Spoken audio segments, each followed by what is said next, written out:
اللہ جب کسی سے ناراض ہوتا ہے رزق نہیں چھینتا، آب و دانہ بند نہیں کرتا، سورج کو حکم نہیں کرتا کہ اس کے آنگن میں روشنی نہیں پھیلانی، چاند کو نہیں روکتا کہ تیری کرنیں اس کے ویڑے میں نہیں پڑنی چاہیے، بلکہ اللہ جب کسی سے ناراض ہوتا ہے سجدوں کی توفیق چھین لیتا ہے۔ سجدوں کی توفیق چھن گئی تو پھر سمجھو اللہ ناراض ہے، اللہ راضی نہیں ہے۔ اور اگر سجدوں کی توفیق نصیب ہو جائے، کسی نے واصف علی واصف مرحوم سے پوچھا تھا کہ کیسے ہمیں پتا چلے گا کہ ہماری نماز قبول ہو گئی ہے، تو انہوں نے کہا تھا ایک نماز کے بعد دوسری عطا ہو جائے تو سمجھ لو پہلی قبول ہو گئی۔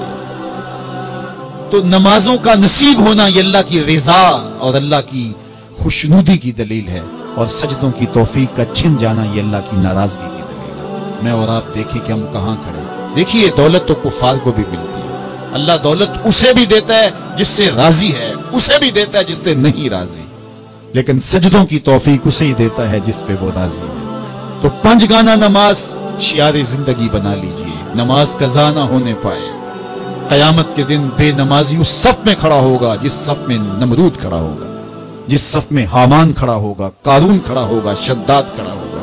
مجھے بتائیے ہم میں سے کوئی یہ گوارا کرتا ہے ہم اس صف میں کھڑے کر دیے جائیں جہاں دشمنان خدا کھڑے ہوں؟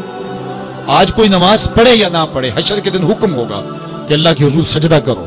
ہر کوئی سجدہ کرنا چاہے گا، جو نہیں پڑھتا وہ بھی کرنا چاہے گا، لیکن بے نمازی کی کمر اکڑ جائے گی، وہ آرزو رکھنے کے باوجود سجدہ نہیں کر پائے گا۔ قرآن بتاتا ہے کچھ لوگ جہنم کو دھکیلے جا رہے ہوں گے، انہیں کچھ لوگ پوچھیں گے ما سلککم فی سقر، تم جہنم کو کیوں جا رہے ہو، کیا ہوا تمہیں؟ تو وہ جواب میں کیا کہیں گے؟ لم نک من المصلین، ہم نماز نہیں پڑھا کرتے تھے۔ سب سے پہلا حساب قیامت کے دن جو بندے سے لیا جائے گا وہ نماز کا لیا جائے گا۔ پہلا سوال بندے سے یہ ہوگا۔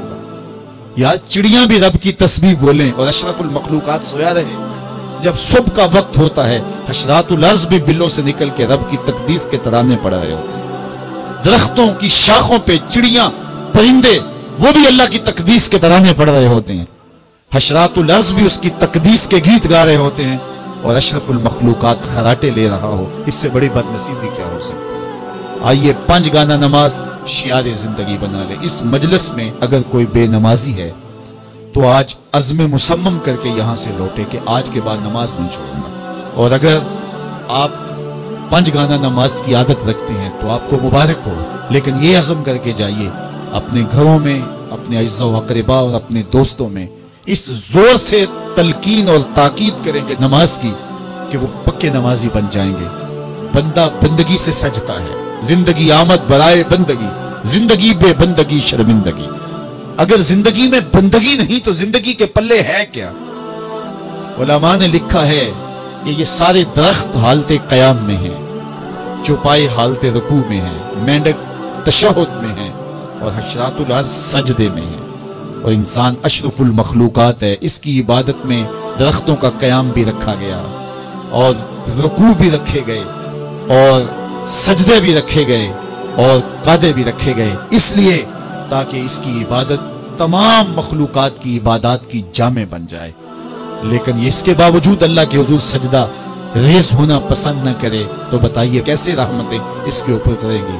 خوش نصیب تو وہ ہیں جو 5 گانا نماز ادا کرنے کے بعد تہجد بھی قضا نہیں ہونے دیتے، سجدوں سے اللہ کے حضور حاضری پیش کرتے ہیں۔ سب سے زیادہ بندہ اللہ کے اس وقت قریب ہوتا ہے جب سجدے میں سر رکھا ہوا ہوتا ہے۔ انسان کے اشرف اعضاء اس کے سر میں ہیں، بولنے کی قوت زبان سر میں، دیکھنے کی قوت آنکھیں سر میں، سونگنے کی قوت ناک سر میں، چکھنے کی قوت زبان سر میں، سننے کی قوت کان سر میں، سوچنے کی قوت دماغ سر میں، اور سر مالک کے در پہ۔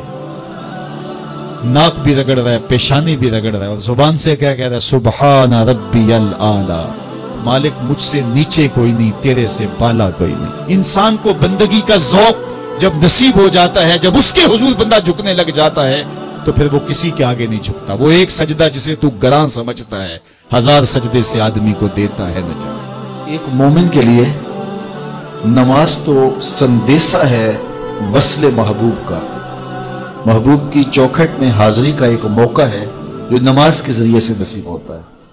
تو اگر کوئی شخص نماز کو اپنے لیے بوجھ سمجھتا ہے تو پھر وہ محبوب کی ملاقات کی اہمیت کو ہی نہیں جانتا۔ نماز کے لیے جب اذان پکاری جائے